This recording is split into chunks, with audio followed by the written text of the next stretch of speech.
Bueno, vamos a empezar con la discusión de la práctica laboratorio número 2, con el tema de sentidos especiales, gusto, olfato, oído, ojo y oído. Integrantes del grupo número 40. Vamos a empezar con la discusión. Le doy el tiempo a mi compañero.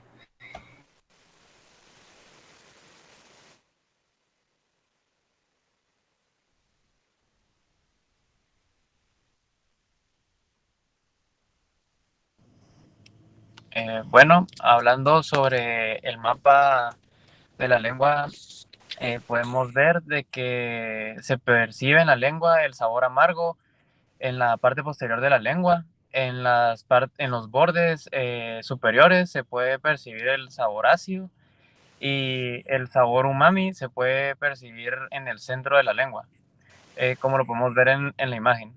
También en los bordes inferiores se puede percibir el sabor salado y el sabor dulce en la punta de la lengua. Se puede concluir de que no existe ninguna distribución característica debido a que en toda la lengua se encuentran eh, las mismas papilas gustativas. Entonces estas crean y ponen las mismas sensaciones en toda la parte de la lengua, por lo cual no existe ninguna característica o una distribución específica de los sabores en la lengua. Gracias.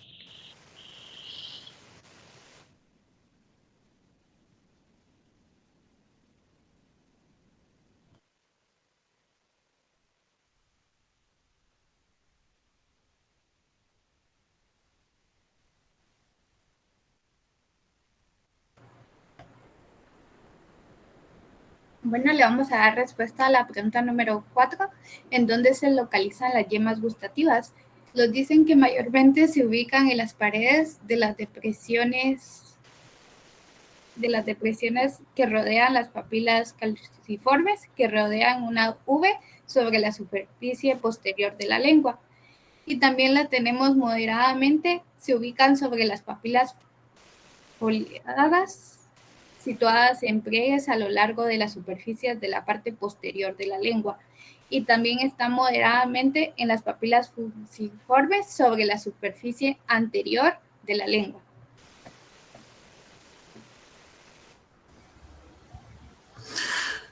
Continuando y dando respuesta a la pregunta 7, que es describir el mecanismo de estimulación de las yemas gustativas, esto se da porque la membrana de las células gustativas se componen principalmente de una carga negativa, pero al colocar alguna sustancia con sabor en los cilios gustativos, la célula gustativa sufre una despolarización. Eso quiere decir una pérdida parcial del potencial negativo.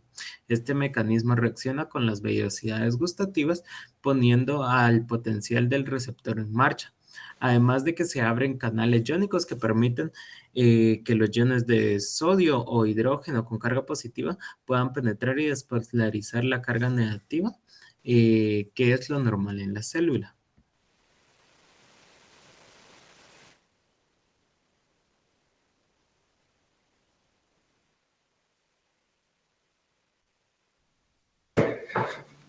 Bueno, para dar respuesta a la pregunta 14, la que nos piden describir la adaptación de los receptores sensoriales, esta se da estimulando los receptores para iniciar, ¿verdad? Y también tiene que ser, estos receptores tienen que ser capaces de entrar por las fosas nasales.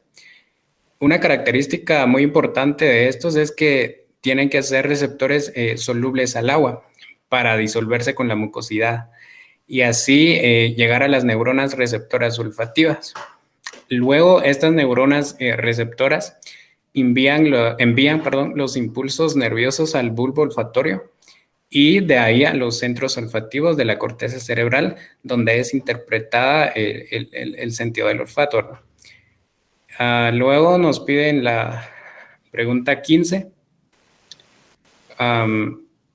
¿Cuáles son las sensaciones olfatorias primarias? Y bueno, existen 7. Voy a enumerarlos. Número 1 tenemos alcanforado, tenemos también almizclado, floral, mentolado, étereo acre, picante y como número 7, pútrido. Gracias.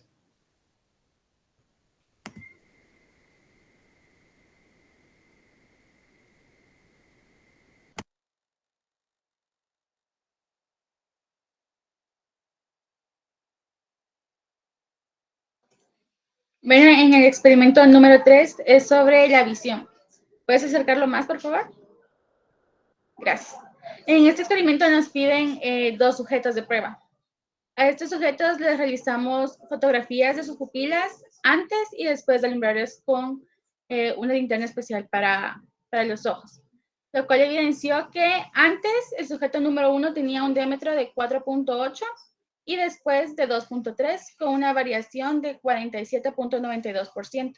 Y en el número 2, antes de que tomáramos la fotografía con la luz, tenía 5 de diámetro y después 2.5 con una variación de 50%.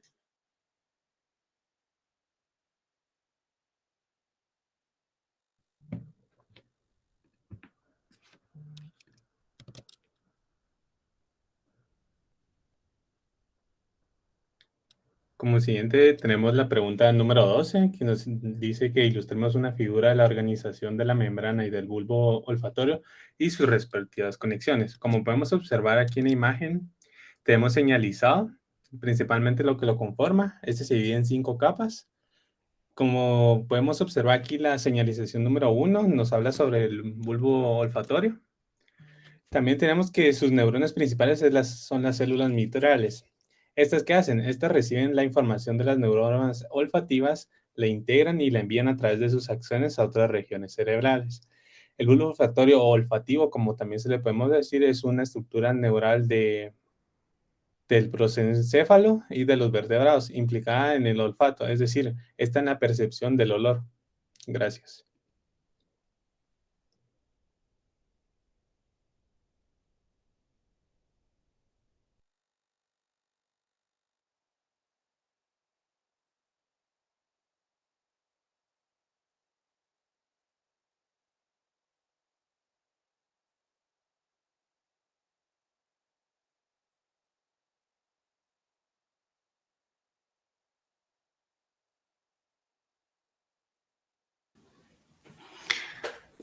Bueno, aquí tenemos la pregunta 18 y vamos a hablar acerca de lo que es la acomodación. La acomodación es el proceso en donde el cristalino deja que el ojo enfoque los objetos cercanos, en donde permite modificar su enfoque hacia los objetos. También vamos a hablar sobre cómo se modifica la imagen cuando se enfoca un objeto cercano y cuando se enfoca un objeto lejano. La imagen se enfoca en un objeto cercano, encontramos los músculos ciliares contrayéndonos en el cristalino, que se convierte más esférico y ello da un poder de refracción haciendo que la imagen se observe en la retina.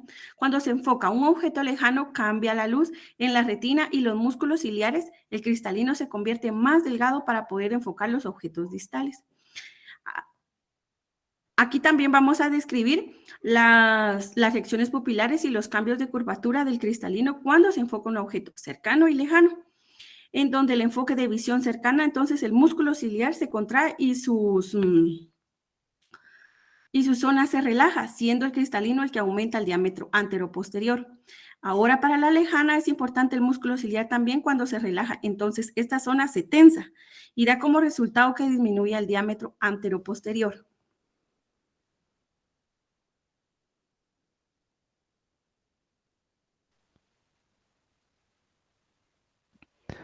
Para la pregunta número 20, realizamos 2 diagramas de flujo sobre los reflejos fotomotor directo y consensual. En el primer reflejo fotomotor directo, la luz llega a la retina estimulando los fotorreceptores. Este estímulo es conducido al nervio óptico y pasa a través de las fibrillas sin hacer sinapsis.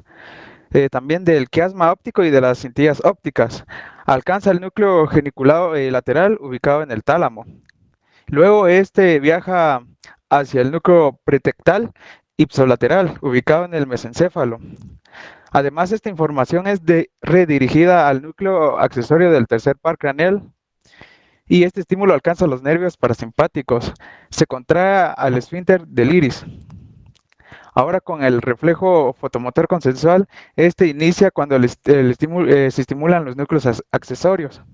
Y a partir de estos núcleos, el estímulo es enviado a través de sus fibras pregangliares parasimpáticas. Luego las fibrillas llegan al tercer nervio craneal, que son dirigidas anteriormente y pasa por la pared por la pared lateral del seno cavernoso. Y luego alcanza al ganglio ocilar posicionado encima del nervio óptico y realiza sinapsis. Y ya terminando, se estimula la constricción de la pupila. Además, se observa miosis contralateral. Usa doble limpieza, agua micelar, enjuaga, jabón, enjuaga. 2. Ponte terapia de noche. Aquí no solo va tu crema hidratante, aquí va la crema dirigida a lo que quieres mejorar. Acné, manchas. A continuación les voy a enumerar los 7 componentes del reflejo fotomotor directo y consensual. En el primero tenemos al estímulo, que está en el reflejo fotomotor directo, da luz blanca o monocromática, y en el reflejo consensual da luz blanca o iluminación. En el segundo tenemos el receptor sensorial, esto pues da retina en ambos reflejos. En tercero tenemos a la neurona aferente y en ambos reflejos tenemos el nervio óptico o paracranial 2. En el cuarto, tenemos el centro a nivel de integración, que en ambos reflejos está el núcleo pretectal. En el quinto está la neurona eferente, que ambos reflejos dan el nervio ocular común. En el sexto tenemos el efector, que ambos reflejos dan el ganglio ciliar, nervios ciliares posteriores y esfínter del ojo estimulado.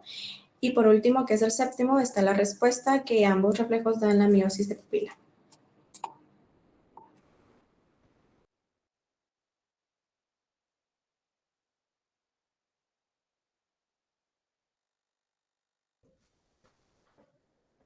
Ok, vamos a entrar al tema de audición. No sé si puedes ampliar la imagen que está... La imagen. La de la par. Eso. Bueno, a mí me tocó explicar esta pregunta que dice, describa la vía nerviosa desde el receptor hasta la corteza auditiva. Yo esta información la respondí en base al libro de Goitom, donde claramente nos explica todo este proceso de las vías nerviosas auditivas. Primero que nada, debemos de saber los diferentes tipos de niveles por donde van a pasar todas estas fibras. Tenemos como primer nivel el bulbo raquídeo, luego sigue la protuberancia, el mesencéfalo y por último la corteza auditiva, donde finalmente llegan estas fibras. Entonces, comienza desde la fibra nerviosa del ganglio espiral de Corti como primer paso. El segundo paso es cuando estas fibras penetran en los núcleos cocleares dorsal y ventral, que están situados en la parte superior del bulbo raquídeo, donde todas las fibras hacen sinapsis. El tercer paso es básicamente cuando las neuronas de segundo orden principalmente cruzan hacia el lado opuesto del tronco del encéfalo y posteriormente terminan en el núcleo olivar superior. Más sin embargo, unas pocas fibras de segundo orden llegan al mismo núcleo, pero de su mismo lado. O sea que estas siguen, unas siguen en su misma dirección y las otras sí cruzan para llegar al núcleo olivar superior. Esto se lleva a cabo en la protuberancia. Ahora el cuarto paso es cuando la vía auditiva sigue y sigue ascendiendo a través del lemnisco lateral. Parte de algunas fibras acaban en el núcleo del lemnisco lateral, más sin embargo otras fibras se saltan esta parte y ascienden hasta el culículo inferior, donde casi todas las fibras hacen sinapsis. Aquí casi todas hacen sinapsis, más sin embargo no todas hacen sinapsis. El quinto paso es cuando la vía sigue hacia el núcleo geniculado medial, donde absolutamente ahí sí todas las fibras hacen sinapsis. Y por último, y que es el sexto paso, la vía continúa por medio de la radiación auditiva, de la corteza auditiva, donde ocupa la circunvolución superior del lóbulo temporal. Y eso básicamente es la vía nerviosa desde el receptor hasta la corteza auditiva. Gracias.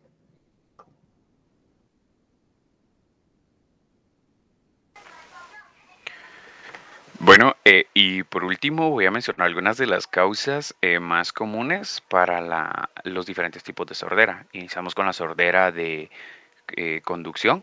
Una de las causas más simples puede ser una obstrucción en el conducto auditivo causado por un tapón de cerumen, ¿verdad? Después podemos tener causas de origen patológico como podría ser una infección en el oído medio o una otitis.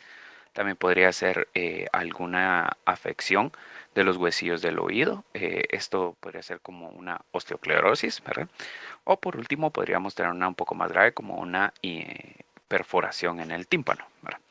Después tenemos algunas de las causas de la sordera nerviosa y estas son un poco más complejas ya que estas se dan directamente por problemas que pueden ser congénitos, de que podría ser la presencia de un tumor en el oído medio o también podría ser un daño en la base de la cóclea y por último podríamos tener también algún daño al nervio vestíbulo troclear. Gracias.